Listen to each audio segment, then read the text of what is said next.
What's going on, Onyate? This is Mr. Sprague coming to you from the OHS Math Department, bringing you the very first ever homeroom math lesson for Algebra 2. Now, I know what you're thinking, Mr. Sprague, this is only one problem, and I've got a fever for mathematics, and the only remedy is more mathematics. Well, bonus points if you know what that's from.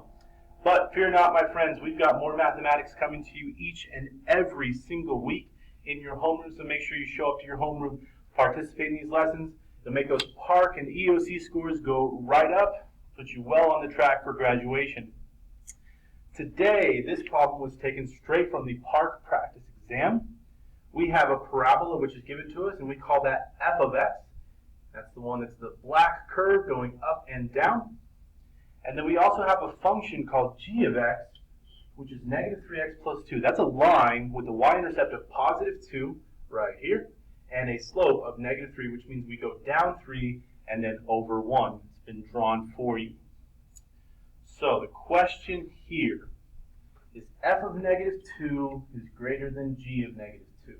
We're going to select all the true statements that apply here, which means there could possibly be more than one. In this case, there's going to be two true statements. It says f of negative 2. That actually says what y value is occurring when x is negative 2 on the f function. Well, on the f function, which was, again, the black curve here, y value there is just 0. So I'm going to write that in. Y value is 0. On the g function, which is the line that's been drawn here, what is the y value at negative 2? Well, the y value is all the way up here at positive 8. Let's take a look. This says 0 is greater than 8. I don't think so. Not in this universe. Question B says exact same thing, only a completely different x value. Now we're looking at x equals negative 1. Well, x equals negative 1 is right here. We're going up to the curve. Well, it looks like the y value for f of x is positive 5. And wait a second, it looks like the y value for g is also positive 5. We can check that really quick. Let's do it. So we want to plug in negative 1 into the g function, which was negative 3 times negative 1 plus 2.